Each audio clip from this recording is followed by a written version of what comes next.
Welcome back. इस video में बात करेंगे सिम कार्ड के बारे में।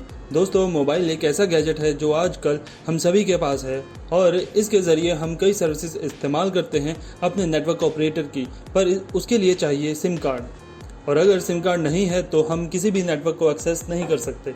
तो ऐसा क्या खास है सिम कार्ड में, आइए जानते हैं। वीडियो कैसा लगा इसके बारे में अपने सुझाव नीचे कमेंट बॉक्स में ज़रूर दीजिए और साथ में ही सब्सक्राइब बटन को प्रेस कर देना। वीडियो को अंत तक ज़रूर देखिए क्योंकि इसमें बहुत ही सिंपल तरीके से सिम कार्ड के फंक्शन के बारे में बताया है। हाय एवरीवन, आप सभी का स्वागत है। ये है आपका चैनल अग्रेसिव टेक। दोस्तों, सिम की फुल फॉर्म है सब्सक्राइबर आइडेंटिटी मॉड्यूल और सब्सक्राइबर आइडेंटिफिकेशन मॉड्यूल। तो नाम से ही क्लियर है कि ये अपने सब्सक्राइबर यानी यूज़र की आइडेंटिटी को ऑथेंटिकेट करता है अपने नेटवर्क पर कि वो वैलिड है या इनवैलिड। हम कई तरह के स्मार्ट कार्ड इस्तेमाल करते हैं, जैसे debit card, credit card, identity card. वैसे ही सिम भी एक स्मार्ट कार्ड ही है। अगर हम ध्यान से देखेंगे तो सभी का पैटर्न एक तरह से ही है, बस इनमें सॉफ्टवेयर और डाटा अलग अलग है उनके काम के हिसाब से। सिम में जो डाटा स्टोर होता है वो है ICCID integrated circuit card identifier number, IMSI international mobile subscriber identity number, authentication की और 2 पासवर्ड। एक है personal identification number that is pin और एक है personal unblocking code that is PUC और पक कोड। पिन का इस्तेमाल होता है सिम की सर्विसेज को यूज़ करने के लिए और पक कोड का इस्तेमाल होता है पिन को चेंज करने के लिए। अगर 3 बार पक कोड गलत हो जाता है तो सिम लॉक हो जाता है। फिर नेटवर्क ऑपरेटर से पक कोड पूछना पड़ता है टू अनलॉक द सिम। इसके अलावा और भी कई तरह का डाटा इसमें होता है, जैसे local area identity, emergency number etcetera, जैसा आप यहाँ देख सकते हैं। जैसा कि मैंने आपको बताया कि सिम भी एक स्मार्ट कार्ड ही है, तो इसमें CPU, रैम, रोम, EEPROM ये सभी होते हैं, तो इसको हम मिनी कंप्यूटर भी कह सकते हैं। दोस्तों, CPU तो डाटा प्रोसेस करता है, बाकी तीनों स्टोरेज कंपोनेंट्स हैं। रोम रीड ओनली मेमोरी में परमानेंट डाटा स्टोर होता है और RAM random access memory and EEPROM electrically erasable programmable ROM में टेम्पररी डाटा स्टोर होता है। अब देखते हैं सिम का स्ट्रक्चर कैसा होता है। यह है सिम का क्रॉस सेक्शनल एरिया। इसमें सबसे ऊपर मेटल कॉन्टैक्ट पैड्स हैं जिसे हम एक्चुअल चिप समझते हैं। एक्चुअल चिप इसके नीचे होती है जो कॉन्टैक्ट पैड्स से वायर के थ्रू कनेक्टेड होती है।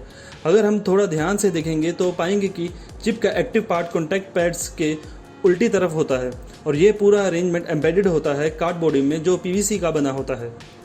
दोस्तों, कॉन्टैक्ट पैड्स ही सिम में कनेक्टर का काम करते हैं। अमूमन कनेक्टर्स पिन शेप के होते हैं, पर स्मार्ट कार्ड्स में ये पैड शेप के होते हैं ताकि कार्ड रीडर में इंसर्ट करने के बाद इलेक्ट्रिकल कनेक्शन आसानी से बन सके। सिम में 8 कनेक्टर्स होते हैं जिसमें 2 कनेक्टर्स ऑप्शनल होते हैं। VCC पावर सप्लाई वोल्टेज है दैट इज +5 वोल्ट और +3.3 volt DC। RST is reset signal जिसका इस्तेमाल होता है कार्ड कम्युनिकेशन को रीसेट करने के लिए। CLK क्लॉक सिग्नल ये बताता है कि किस फ्रीक्वेंसी पर डाटा कम्युनिकेट करेगा। फिर है GND that is ground for reference voltage. VPP is programming voltage use to program the EEPROM। इसकी वैल्यू VCC से ज़्यादा होती है। और आखिरी में है IO connector that is for input output signal. इस पिक्चर में हम क्लियरली देख सकते हैं कि चिप की एक्टिव साइड कॉन्टैक्ट पैड्स की ऑपोजिट साइड में है और कनेक्टिंग वायर्स पीछे की तरफ मुड़ जाती हैं जहां वो कॉन्टैक्ट पैड्स को कनेक्ट करती हैं।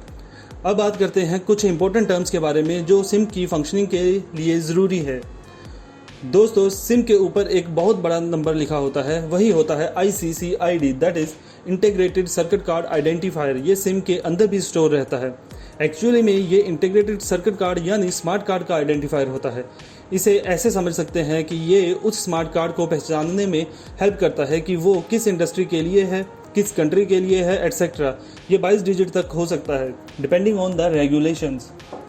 पहले 2 डिजिट इंडस्ट्री आइडेंटिफायर होते हैं। ये बताता है कि स्मार्ट कार्ड किस इंडस्ट्री के लिए बना है। 89 टेलीफोन इंडस्ट्री के लिए है। फिर है कंट्री कोड। ये बताता है कि स्मार्ट कार्ड किस कंट्री के लिए बना है। ये 2 से 3 डिजिट का होता है। फिर है इशूअर आइडेंटिफायर, ये 1 से 4 डिजिट का होता है। फिर इंडिविजुअल अकाउंट आइडेंटिफिकेशन और आखिरी में 1 डिजिट चेक डिजिट होता है। नेक्स्ट टर्म है IMSI that is international mobile subscriber identity. ये 64 बिट का नंबर होता है। इस नंबर से नेटवर्क ऑपरेटर यूनिकली आइडेंटिफाई करते हैं अपनी मार्केटेड सिम को और इनडायरेक्टली उस सिम के यूज़र को। ये 3 पार्ट में डिवाइड होता है: mobile country code, mobile network code and mobile subscriber identification number.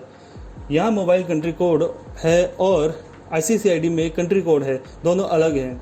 फिर है ऑथेंटिकेशन की। ये बहुत ही इंपॉर्टेंट नंबर होता है जो सिम में भी स्टोर होता है और नेटवर्क ऑपरेटर के डेटाबेस में भी। ये इनक्रिप्टेड कोड होता है जो सिम को अपने ही नेटवर्क पर ऑथेंटिकेट करने के लिए यूज़ होता है। Last but not least is location area identity number. कोई भी नेटवर्क ऑपरेटर बहुत बड़ा एरिया कवर करता है, इसीलिए वो इसे छोटे छोटे एरिया में डिवाइड कर देता है और हर छोटे एरिया की यूनिक आइडेंटिटी होती है। इसे ही बोलते हैं लोकेशन एरिया आइडेंटिटी नंबर। ये सिम में टेम्परेरी स्टोर हो जाता है जब सिम ऑन होती है, और जब डिवाइस दूसरे एरिया में जाता है तो सिम पुराने नंबर को डिलीट कर देती है और नई लोकेशन आइडेंटिटी स्टोर कर लेती है। दोस्तों, अब जब मोबाइल में हम अपनी सिम को डालते हैं तो मोबाइल सिम के साथ कम्युनिकेट करता है और उससे IMSI नंबर लेकर उसे ऑपरेटर को ट्रांसफ़र कर देता है। ऑपरेटर के पास भी IMSI नंबर और उसके रिलेटेड ऑथेंटिकेशन की स्टोर रहती है। इनकमिंग IMSI रिसीव होने पर ऑपरेटर इसे अपने डेटाबेस में सर्च करता है और उसके रिलेटेड ऑथेंटिकेशन की को एक्सट्रैक्ट कर लेता है। इसके बाद ऑपरेटर एक रैंडम नंबर जनरेट करता है और फिर अपने एल्गोरिथम में रैंडम नंबर और ऑथेंटिकेशन की को फीड करता है और एक नया नंबर जनरेट करता है। इसे मान लेते हैं हम रैंडम नंबर 2। इस रैंडम नंबर 2 को वो अपने पास ही स्टोर कर लेता है और प्रीवियसली जनरेटेड रैंडम नंबर 1 को सेंड कर देता है मोबाइल को, जो इसे ट्रांसफ़र कर देता है सिम को। अब सिम भी अपने एल्गोरिथम में इस रैंडम नंबर 1 को और अपने ऑथेंटिकेशन की को फीड करती है और जनरेट करती है एक नया नंबर। इसको मान लेते हैं X। फिर मोबाइल X को ट्रांसफ़र कर देता है ऑपरेटर को, जहां वो इसे मैच करता है अपने रैंडम नंबर 2 से, और अगर वो मैच हो जाता है तो सिम ऑथेंटिकेट हो जाती है। इसके बाद हम यूज़ कर सकते हैं उस ऑपरेटर की सर्विसेज को। दोस्तों, यहाँ देखने में ये लंबा चौड़ा प्रोसेस लग रहा है, बट ये कंप्लीट हो जाता है कुछ ही देर में। यहाँ एक चीज़ और बता दूँ कि जब network operator random number 2 generate करता है, उसी समय वो एक और नंबर जनरेट करता है जिसे बोलते हैं इंक्रिप्शन की, जिसे ऑपरेटर यूज़ करता है बाद में सिम से कम्युनिकेशन करने के लिए अगर सिम ऑथेंटिकेट हो जाती है। अगर सिम के साइज़ की बात करें तो शुरू में सिम का साइज़ बहुत बड़ा था। यहाँ देख सकते हैं आप फुल साइज सिम जो हमारे डेबिट कार्ड के बराबर थी, और अब यूज़ करते हैं नैनो सिम। अब नया कंसेप्ट आ चुका है ई सिम का, दैट इज़ एम्बेडेड सिम। ये सिम हमारे मोबाइल में इनबिल्ट आएगी। एप्पल ने अपने कुछ डिवाइसेस जैसे iPhone 11 सीरीज़, iPhone XS में इसका सपोर्ट दिया है, और भी कई कंपनीज अब ई सिम का सपोर्ट देने लग गई हैं। मोटोरोला ने तो मोटोरोला रेजर 2020 वर्जन में फिजिकल स्लॉट दिया ही नहीं, वो सिर्फ सपोर्ट करता है ई सिम। तो आशा करता हूँ कि आपको इस वीडियो में कुछ तो जानने को मिला होगा। इस जैसे और भी वीडियो देखने के लिए और अग्रेसिव टेक फैमिली का हिस्सा बनने के लिए सब्सक्राइब बटन प्रेस कर देना। इसके साथ ही कोई वीडियो मिस ना हो, बेल आइकन भी प्रेस कर देना।